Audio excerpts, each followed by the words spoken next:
Liebe Leute, danke Michi für diese Message, danke Latina, Urs, Heidi, gewaltig. Ja. Lass uns kurz reden noch kurz darüber, was wenn eben das nicht so ist? Können wir mal, was wenn das eben, merke, dass es hat keine Emotionen da, ich möchte keine Schiedli reinwerfen, was sagt ihr da?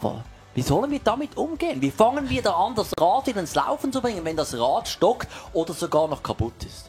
Ja, also ich finde für mich persönlich ganz entscheidend, dass ich eben entscheide, weiterhin dieses Feuer zu pflegen.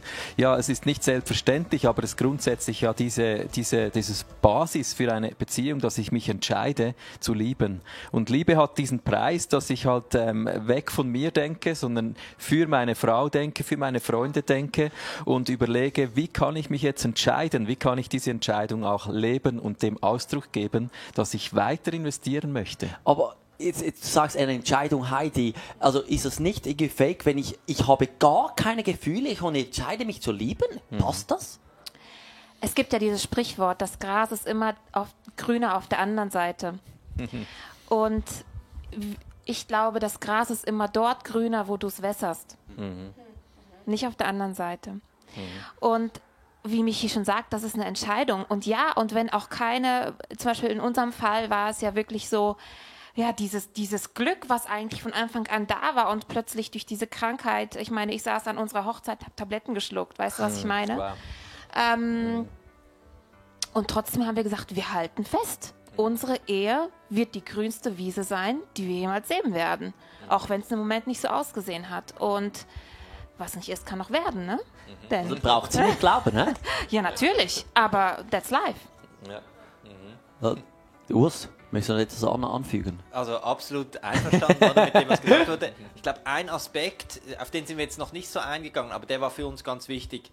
Das ist auch, dass wir sehr bewusst, gerade in der harten Zeit, aber auch in der schönen Zeit, Freundschaften gepflegt haben mit Leuten, die Beziehung leben, wo wir gemerkt haben, bei denen können wir echt was abschauen. Da können wir, die leben das vorbildlich, ja. Und da haben wir uns wirklich so richtig reingelehnt in diese Personen. Wir haben nicht gewartet, dass die auf uns zukommen, sondern wir sind auf sie. Das haben wir gemacht im Bereich Ehe und im Bereich Kinder. Wir haben einfach uns gefragt, hey, wer ist es, wo wir sehen, die sind echt Vorbilder, die machen das so gut.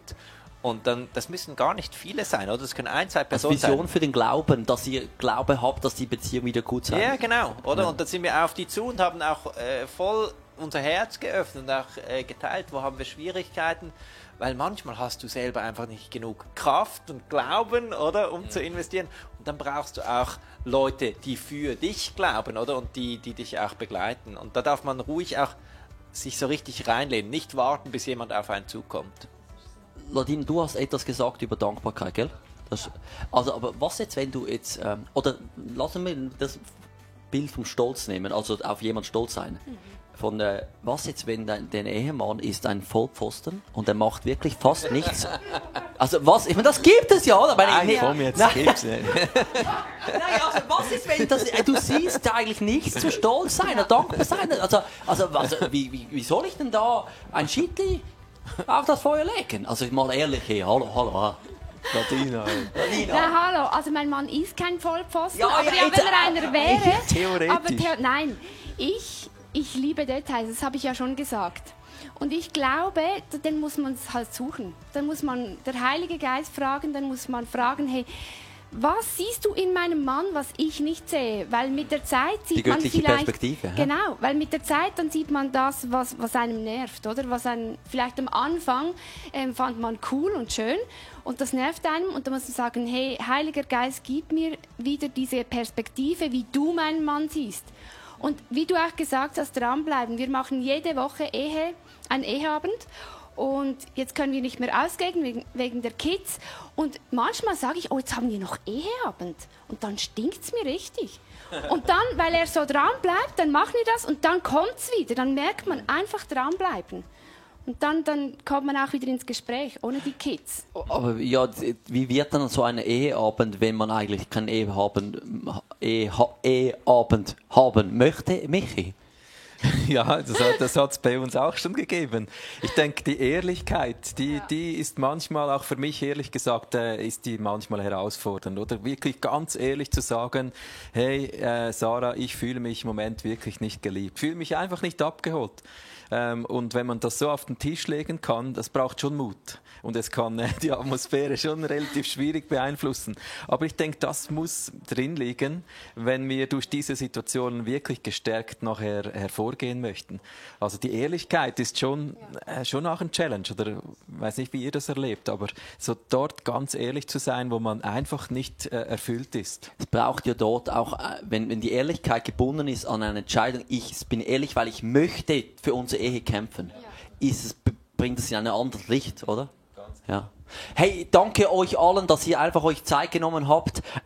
Danke vielmals, wart ihr dabei online. Ich hoffe, das war jetzt auch inspirierend für euch.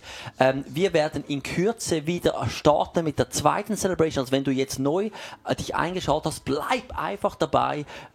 YouTube laufen lassen, Kaffee rauslassen, weiter da sitzen und brunchen. Vielleicht sagst du, hey, ich möchte mehr, ich möchte wirklich dieses Buch kaufen oder inspiriert werden, dann unbedingt geh auf unser Online-Shop, es ist eingeblendet, die URL, und du kannst diese 2 Bücher von Lea und Susanne, Liebesleben und Ehe hoch 31 Tipps einfach abonnieren, vielleicht so einfach auf die Toilette legen und jedes Mal, wenn du auf die Toilette gehst, ein Tipp dich inspirieren lassen. Und denk nicht, wenn du immer denkst, oh ja, das ist für meinen Ehepartner, sondern mach's für dich. Gell? Sehr gut. Anyway, genug gesprochen. Weißt du was? Seid gesegnet. Richtig groß. Seid gesegnet für diese Woche. Im Namen Jesus habe ich riesig gefreut, dass du eingeschaltet hast. Und aus dem Studio hier in Zürich winken wir dir. Tschüss, schönen Sonntag.